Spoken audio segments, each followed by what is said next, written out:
Although the external sector still faces an unsteady global economic environment, Hong Kong's domestic sector remained relatively resilient.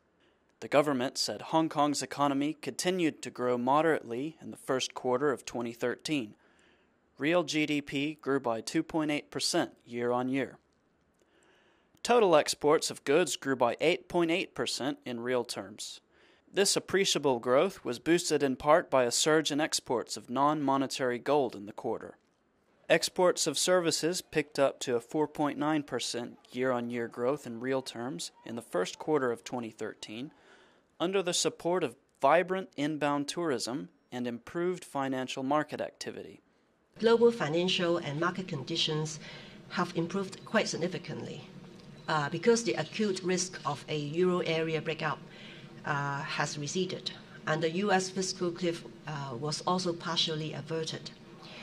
But the advanced economies continue to lack momentum, growth momentum, and still need to pursue aggressive monetary easing to kickstart the economy. And here in Asia, the situation is a bit more positive, thanks to sounder fundamentals. Amid keen labor demand on the back of buoyant local consumption, total employment maintained steady momentum.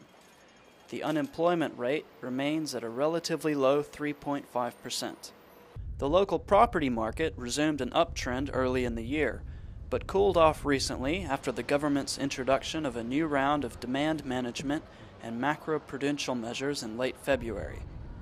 Residential property prices fell slightly by 0.1% during March 2013. Underlying consumer price inflation held stable at 3.8% in the first quarter of 2013, having eased successively over the course of 2012. Looking ahead, the government said that with the lagged effects of the surge in private housing rents over the past year progressively feeding through, inflation is likely to rise back slightly in the coming months.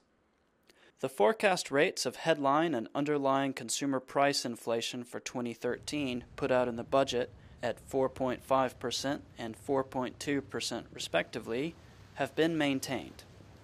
The forecast GDP growth remains at 1.5% to 3.5% for this year as a whole.